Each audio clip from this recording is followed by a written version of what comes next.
সবাইকে ফেল থেকে ডিগ্রেড দিচ্ছে, এটা আমি কেন বলছি? আমি প্রমাণ ছাড়া কোনো কথা বলি না। তারপর অনেকে কমেন্ট করে আপনি ফেক নিউজ দেন, ফেক কথা বলেন। আসলে ভাই আমি কোনো ফেক নিউজ দিই না। আমি 2023 সালের একটা প্রমাণ দেখাই, যেখানে প্রত্যেককে শিক্ষা বোর্ড পাস করে দিয়েছে। মানে 1000 জন শিক্ষার্থী যদি বোর্ড করে, সেখান থেকে কমসে কম 200 শিক্ষার্থী শুধুমাত্র ফেল থেকে ডিগ্রেড পায়, এরকম পায়। এরকম বহুত প্রমাণ আছে। এটা হলো 2023 সালের, কিন্তু এটা বিশ্বাস করতেছে না অনেক শিক্ষার্থী। এটা হলো বর্তমানের রেজাল্ট।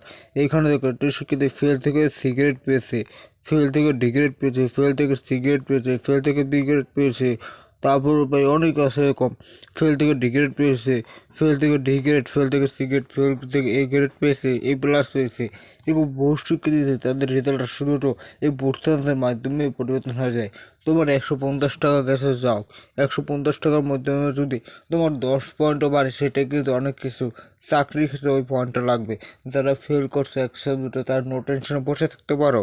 তোমার যদি 2 যদি ফেল যাও, 2 শিক্ষা বোর্ড দিয়ে দেবে, তাছাড়া কিন্তু দেবে না। প্রত্যেকের জন্য দেওয়া ভালোবাসা রইল, প্রত্যেকের জন্য পাস করো ইনশাল্লাহ।